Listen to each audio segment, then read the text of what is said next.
Assalamu alaikum. My name is Hafizat Amina Kaval and I'm here to teach computer science course to the second year students of Rawalpindi board. Now we have already started chapter number 10, that is input and output. Today we are going to continue with its next session. We have seen mostly the output functions, that is the printf.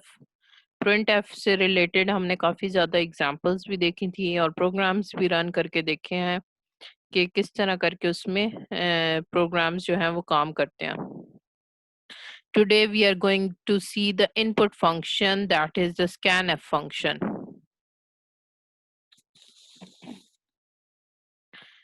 The scanf function is used to get input from the user. scanf function के अंदर जो है वो हम user से input लेते हैं.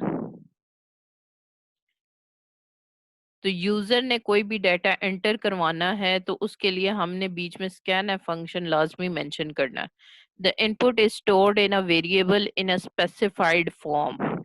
हम एक स्पेसिफिक फॉर्मेट के अंदर जो है वो इनपुट को जो है वो स्टोर कराते हैं. उसके बगैर जो है हम यूजर से वैल्यू एंटर नहीं करवा सकते हैं. The syntax of scanf function is as follows. scanf function का सिंटेक्स क्या है? पहले scanf का कीवर्ड लिखना है जैसे printf का लिखना. उसके बाद ब्रैकेट ओपन क्लोज है. ब्रैकेट ओपन क्लोज ये वैसे ही है जैसे printf में है और एंड पे सेमी कॉलन भी वैसे ही है. इसके अंदर बीच में डिफरेंस आता है. बीच में डिफरेंस क्या आता है? सबसे पहले हमने फॉर्मेट स्ट्रिंग लिखना होता है. फॉर्मेट स्ट्रिंग का मेथड यही है कि हम जैसे हम प्रिंट एफ में लिख रहे थे फॉर्मेट स्पेसिफायर डिफाइन करने के लिए लाइक %d %f %s, तो उसी तरह फॉर्मेट स्ट्रिंग यहाँ पे भी डिफाइन होगा. और कॉमा के बाद यहाँ पे एंड का एक सिंबल हम डालेंगे और उसके बाद हम वेरिएबल्स के नेम देंगे. वेरिएबल 1 फर्स्ट वेरिएबल आ गया, फिर एंड का सिंबल डालना है. जितने वेरिएबल्स भी डालने हैं हर वेरिएबल के साथ ये एंड का सिंबल लाजमी डालना है. अगर ये नहीं डालेंगे तो इससे भी हमारे पास एरर जनरेट होगा और यूजर की वैल्यू एंटर नहीं होगी. तो इट डजेंट मैटर कि आपने कितने वेरिएबल्स भी इसमें यूज करने हैं. आप एक वेरिएबल भी लिख सकते हैं, आप 5 वेरिएबल्स भी लिख सकते हैं. तो डिपेंडिंग ऑन द क्वेश्चन और योर प्रोग्राम, तो आप इतने वेरिएबल्स जो हैं वो इसके अंदर मेंशन कर देंगे. फॉर्मेट स्ट्रिंग मेंशन किया हुआ है. The format string is given in double quotes. ये एग्जैक्ट वैसे ही है जैसे आपका प्रिंट एफ स्टेटमेंट के अंदर होता है. हम उसके अंदर डबल कोट्स के अंदर स्टेटमेंट मेंशन करते हैं. इस केस में हम सिर्फ फॉर्मेट स्ट्रिंग को जो है वो डबल कोट्स में लिखते हैं. It may consist of different format specifiers. कोई लिमिट नहीं है कि एक ही तरह का फॉर्मेट स्पेसिफायर होना चाहिए. हम डिफरेंट टाइप के इसमें डाल सकते हैं. %d के साथ भी डाल सकते हैं, %f के साथ भी डाल सकते हैं. that indicate the format according to which values will be entered. तो ये फॉर्मेट के ऊपर डिपेंड करेगा कि हमने कैसी वैल्यूज एंटर करनी है, उस तरह का फॉर्मेट स्पेसिफायर इसके अंदर मेंशन कर देंगे. नेक्स्ट हमारे पास आते हैं variables. The variables are used to store value entered by the user through the keyboard. तो वेरिएबल्स जो हैं वो क्या करते हैं? वैल्यू को स्टोर करते हैं. कोई भी तरह की हमारे पास वैल्यू होगी वो हमारे वेरिएबल के अंदर स्टोर होगी जो यूजर ने एंटर करनी है यूजिंग द कीबोर्ड. अभी हम इसकी एग्जांपल्स भी करेंगे तो उसके अंदर भी हम देखेंगे कि यूजर कीबोर्ड के थ्रू जो है वो किस तरह करके अपनी वैल्यूज को एंटर करवाएगा. Each variable refers to a memory location. ये वेरिएबल्स की मेमोरी लोकेशन हमने पहले भी स्टडी की थी. तो वेरिएबल्स जो हैं स्पेसिफिक मेमोरी लोकेशन को जो है वो रेफर करते हैं. उसके अंदर जाके जो है वो हमारा डाटा स्टोर होता है. द सिंबल एंड, ये जो एंड का सिंबल जो कि ऊपर यहाँ पे भी इसके अंदर भी शो हुआ हुआ है, ये हर वेरिएबल के साथ जो है ये हम एंड का सिंबल यूज करते हैं. It indicates the memory location of the variable in which input is stored. It is called address operator. तो ये जो है हमारी मेमोरी लोकेशन को इंडिकेट कराने के लिए कि हमारी मेमोरी कहाँ पे लोकेटेड है और कहाँ पे हमारी वैल्यू जाके स्टोर हो रही है. तो ये वेरिएबल की मेमोरी लोकेशन बताएगा जहां पे हम डाटा को अपना स्टोर कर रहे हैं, इसीलिए इसको एड्रेस ऑपरेटर भी कहते हैं।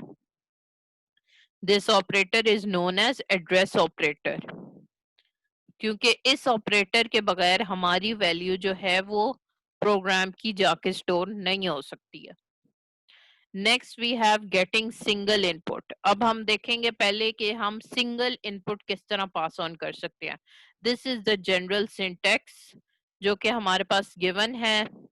The following example inputs a single value and this is not imports, this is input. तो इसके अंदर सिंगल वैल्यू पहले प्लेस हो रही है। Scan F percentage D comma and N. तो इसके इन्वर्टेड कोड के अंदर जो है वो फॉर्मेट स्ट्रिंग मेंशन है, दैट इज परसेंटेज डी, और जिस वेरिएबल में स्टोर कराना है उस वेरिएबल का नाम लिख के साथ में हम ये एड्रेस ऑपरेटर डाल रहे हैं, that is the end symbol.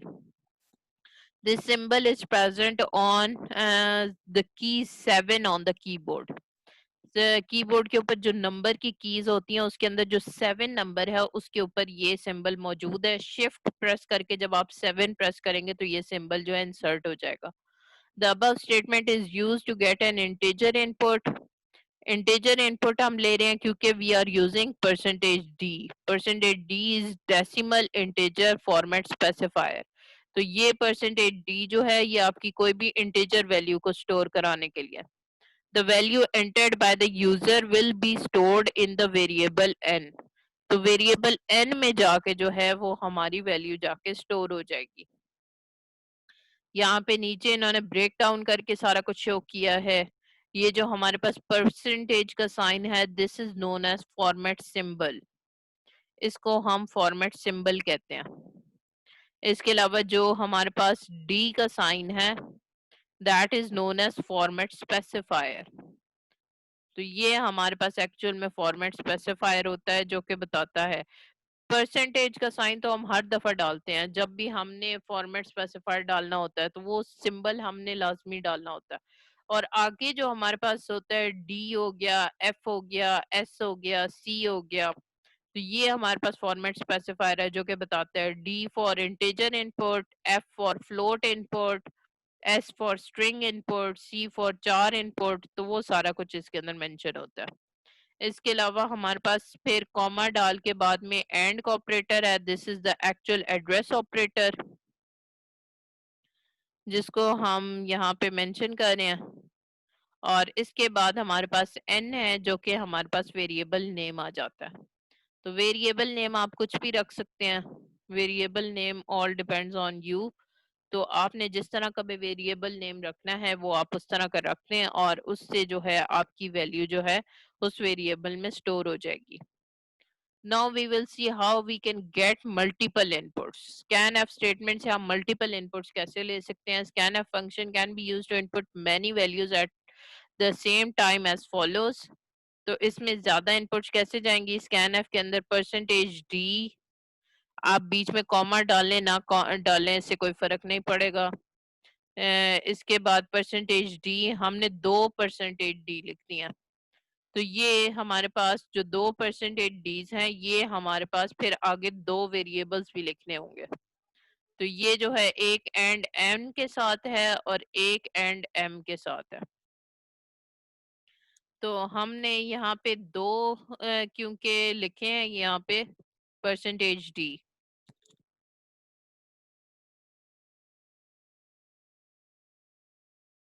तो पहला वाला जो परसेंटेज डी है ये हमारी वैल्यू एन के अंदर जाके अपनी वैल्यू को स्टोर कराएगा, और जो दूसरा वाला परसेंटेज डी है ये एक्चुअल में वैल्यू एम के अंदर जाके हमारी वैल्यू को स्टोर कराएगा। तो ये जो दोनों है ये ऐसे ही सीक्वेंस वाइज चलते हैं जैसे प्रिंट एफ स्टेटमेंट में था, वो उसमें भी ऐसे ही सीक्वेंस वाइज जो थी हमारी वैल्यूज जो हैं वो उसके अंदर से रिट्रीव करता था या वैल्यूज वेरिएबल से लेता था। यहाँ पे अब यूजर जो वैल्यू एंटर करेगा वो पहली वैल्यू फर्स्ट वेरिएबल में जाएगी और दूसरी वैल्यू जो है वो सेकंड वेरिएबल में जाएगी। The above variable, the above statement will get two inputs in n and m respectively. एक n में जा रही है and the second one goes into m variable. It is also possible to get different types of inputs in the same function as follows. हम different types of inputs भी ले सकते हैं. Okay, I have written the same statement. I haven't changed it yet.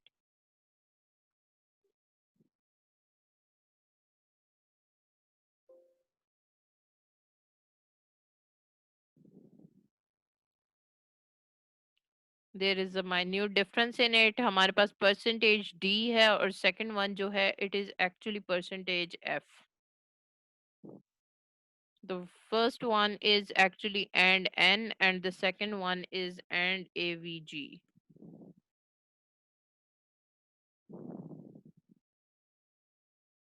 So this is our statement. We can get different types of input in the same function.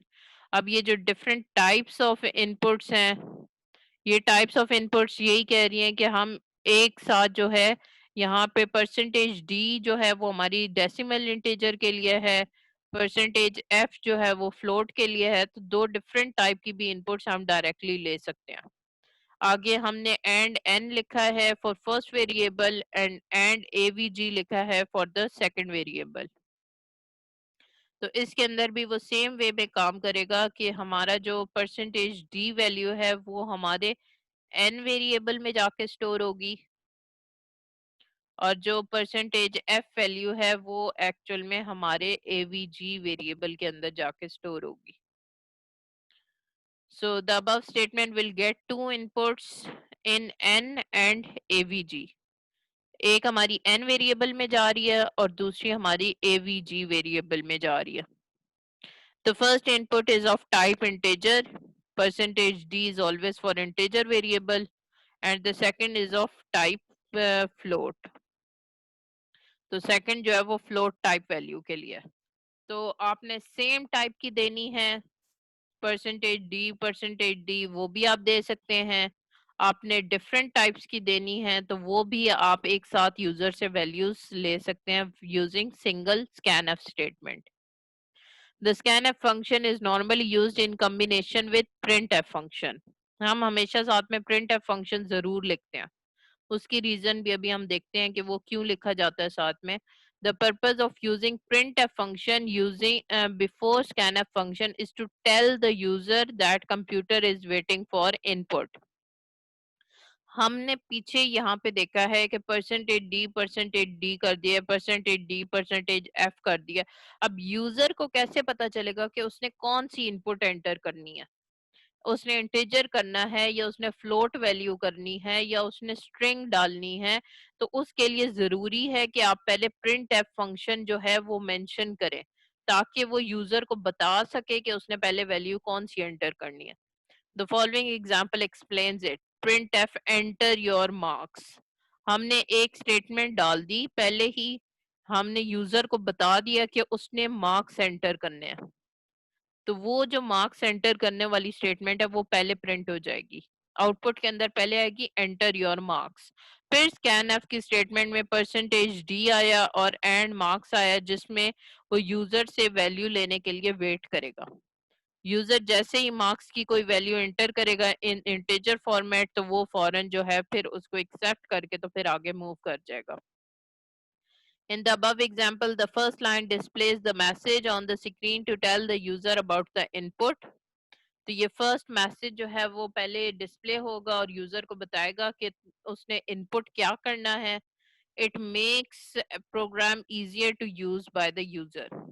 तो इससे programme जो है वो काफी आसान हो जाता है अगर यूजर को पता हो कि उसने एंटर क्या करना है.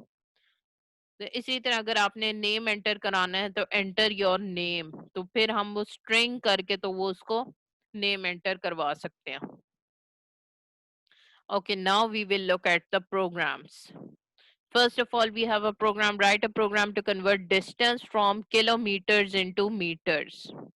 अगर किलोमीटर्स से मीटर्स में शिफ्ट होना है तो उसके लिए हम क्या करते हैं, we just multiply our value with 1000. हम 1000 से वैल्यू को मल्टीप्लाई करा दें तो हमारी वैल्यू किलोमीटर से मीटर्स में शिफ्ट हो जाएगी. तो सबसे पहले हम क्या करेंगे, वी विल यूज फ्लोट के क्योंकि किलोमीटर डिस्टेंस जो है वो डेसिमल पॉइंट में हो सकता है, जरूरी नहीं है कि वो होल वैल्यू में हो। सिर्फ 1 किलोमीटर या 2 किलोमीटर इस तरह के तो डिफरेंस डिस्टेंसेस होते नहीं हैं, तो हम 1.5 किलोमीटर भी कह सकते हैं, 2.7 किलोमीटर भी कह सकते हैं। सो इसलिए we need a float value for that. इसके बाद we need a double M. Double M हमें वैल्यू चाहिए है। डबल हम डेटा टाइप इसलिए डिफाइन कर रहे हैं क्योंकि अगर आप फ्लोट वैल्यू ले रहे हैं और वहां पे मल्टीप्लिकेशन इन्वॉल्व हो रही है तो हो सकता है कि वो उसकी रेंज एक्सीड कर जाए। तो अगर फ्लोट की रेंज एक्सीड करेगा तो वो आपको करेक्ट रिजल्ट नहीं देगा। दैट इज वाई जो रिजल्ट आपने जिसमें स्टोर कराना है उस वैल्यू को as a double data type define कर दें, ताकि आपका जो आंसर है वो करेक्ट फॉर्मेट में आपके सामने स्टोर हो। Then there is clear screen. Print F में हम क्या कर रहे हैं, enter distance in kilometres.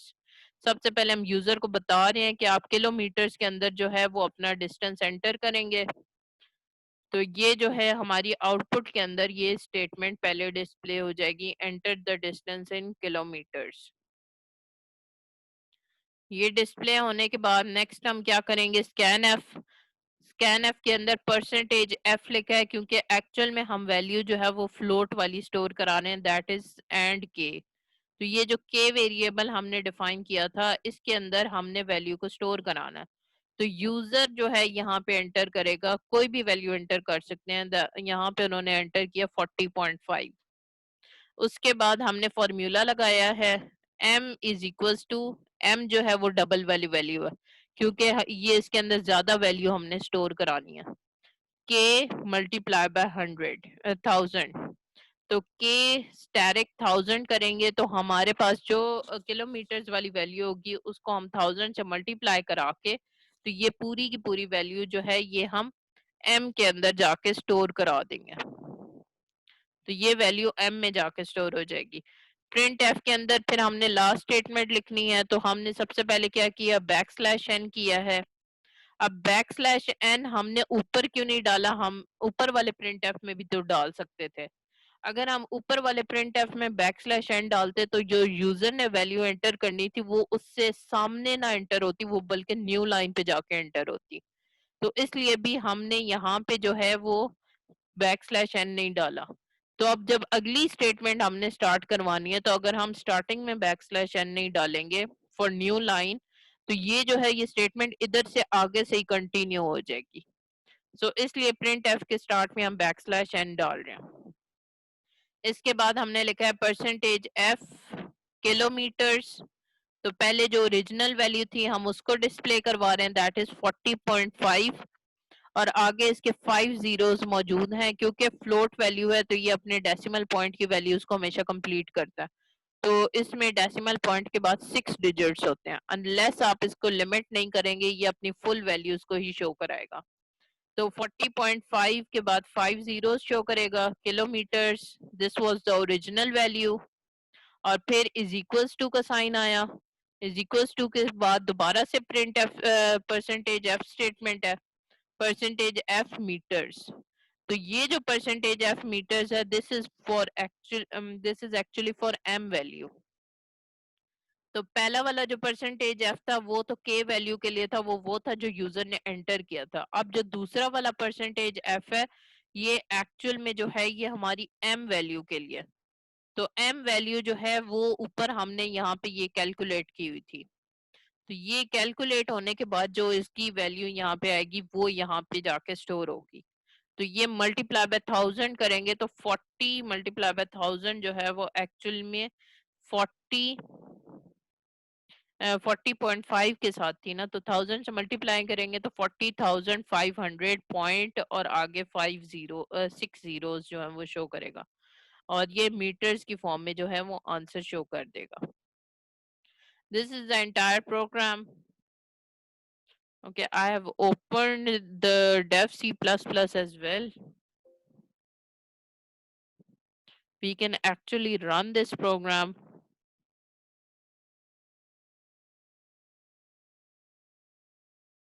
I'm just going to copy paste it. There is file, then there is new, I have started a new source file. I'm typing I've copy pasted the program. I'm just going to make the changes. First of all, we don't use void main, we use int main. Then there is float k, double m. We don't use clear screen in dev C++ because it will generate an error. Then there is printf statement. There is always mistake of inverted quotes over here.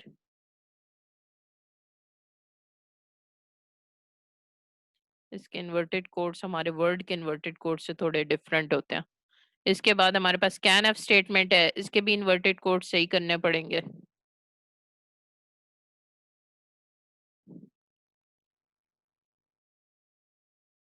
Okay, here we go.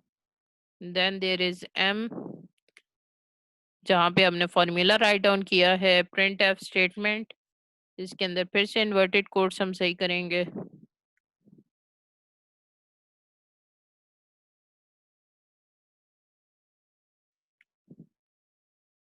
And last में हम gate सी H नहीं लिखते, we write return 0 in dev C++. This is to avoid any kind of errors. अब सबसे पहले इस programme को मैं सेव कर लूं. I will just write kilo. Now I'm going to compile the program.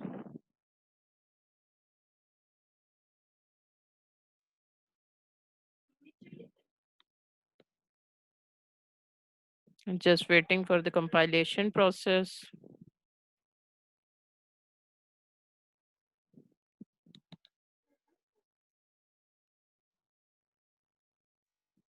Okay, it is taking time. Okay, we have got 0 errors and 0 warnings. Now I'm just going to run the program.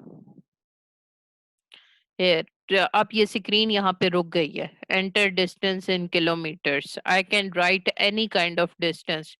34.23. मैंने अपनी मर्जी से कोई भी distance enter कर दिया. Now I just have to press the enter key. And here you can see कि 34.23 और आगे इसने zeros कंप्लीट किए हैं फ्लोट के. Kilometres is equals to 34,230 point और zeros कंप्लीट. तो इस तरह जो है ये हमारे पूरे प्रोग्राम को जो है वो रन करके उसकी आउटपुट को शो करा रहा है. We will move on to our next program. Next program जो है ये हमारे यूजर से नेम, एज और एड्रेस इनपुट करा के फिर उसको डिस्प्ले करा रहा है. अब एज जो है वो हमारे पास इंटीजर फॉर्मेट में होती है. एज जो है वो %d फॉर्मेट में हम कर सकते हैं. दैट इज वाई एज जो है वो इंटीजर डाटा टाइप के साथ डिफाइंड है. लेकिन जो हमारे पास नेम और एड्रेस है ये हमेशा स्ट्रिंग फॉर्म में होता है. तो स्ट्रिंग फॉर्म में 4 नेम और 4 एड्रेस और आगे हमने स्क्वायर ब्रैकेट्स डालते हैं और इन स्क्वायर ब्रैकेट्स में यहाँ पे हमने नंबर मेंशन किया. नंबर हम तब मेंशन करते हैं जब हम इनकी स्पेसेस को लिमिट कर रहे हो. 25 मेंशन करने का मतलब यह है कि हम नेम के लिए सिर्फ 25 स्पेसेस असाइन कर रहे हैं कि 25 स्पेस